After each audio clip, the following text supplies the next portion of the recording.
Dear Esther, I sometimes feel as if I've given birth to this island. Somewhere between the longitude and latitude, a split opened up, and it beached remotely here. No matter how hard I correlate, it remains a singularity, an alpha point in my life that refuses all hypothesis. I return each time leaving fresh markers that I hope, in the full glare of my hopelessness, will have blossomed into fresh insight in the interim.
Those islands in the distance, I'm sure, are nothing more than relics of another time, sleeping giants, somnambulist gods laid down for a final dreaming.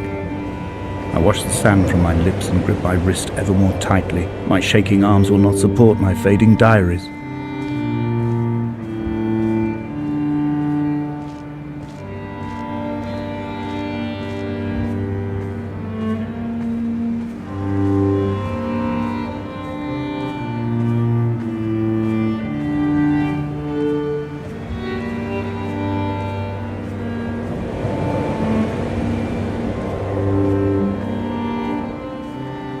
Reading Donnelly by the weak afternoon sunlight. He landed on the south side of the island, followed the path to the bay and climbed the mount. He did not find the caves, and he did not chart the north side. I think this is why his understanding of the island is flawed, incomplete. He stood on the mount and only wondered momentarily how to descend, but then he didn't have my reasons.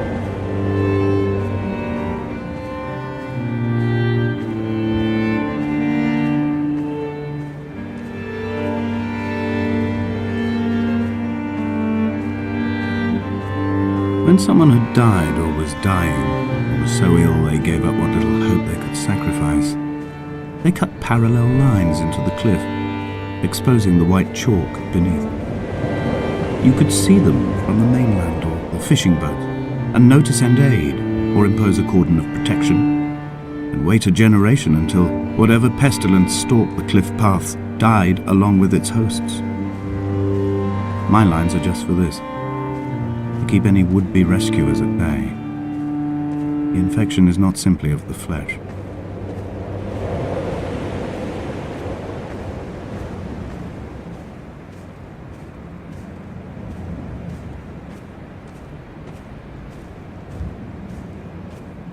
We are not like Lot's wife, you and I.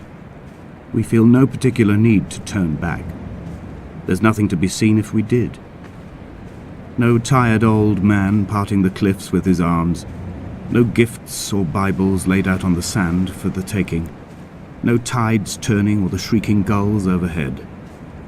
The bones of the hermit are no longer laid out for the taking. I have stolen them away to the guts of this island, where the passages all run to black, and where we can light each other's faces by their strange luminescence.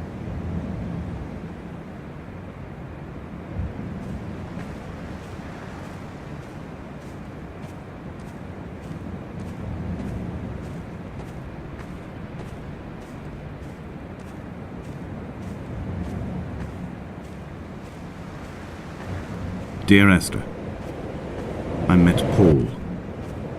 I made my own little pilgrimage. My Damascus, a small semi-detached on the outskirts of Wolverhampton. We drank coffee in his kitchen and tried to connect to one another. Although he knew I hadn't come in search of an apology, reason or retribution, he still spiraled in panic, thrown high and lucid by his own dented bonnet. Responsibility had made him old.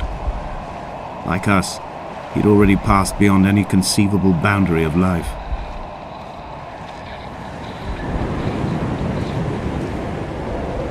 I would leave you presents outside your retreat, in this interim space between cliff and beach. I would leave you loaves and fishes, but the fish stocks have been depleted and I've run out of bread.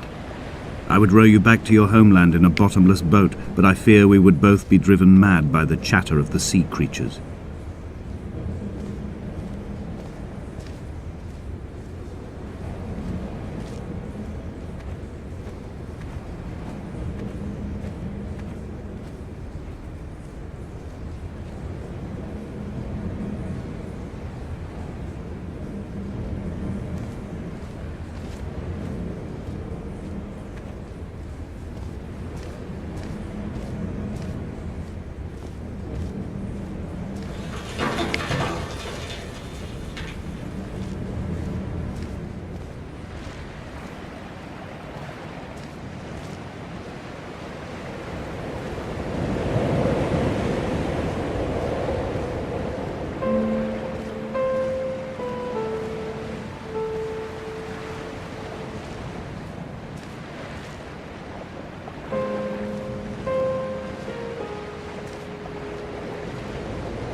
The vegetation here has fossilized from the roots up.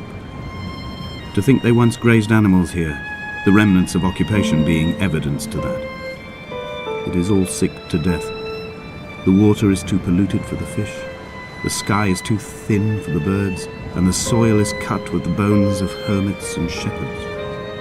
I've heard it said that human ashes make great fertilizer, that we could sow a forest from all that is left of your hips and ribcage, with enough left over to thicken the air and repopulate the bay.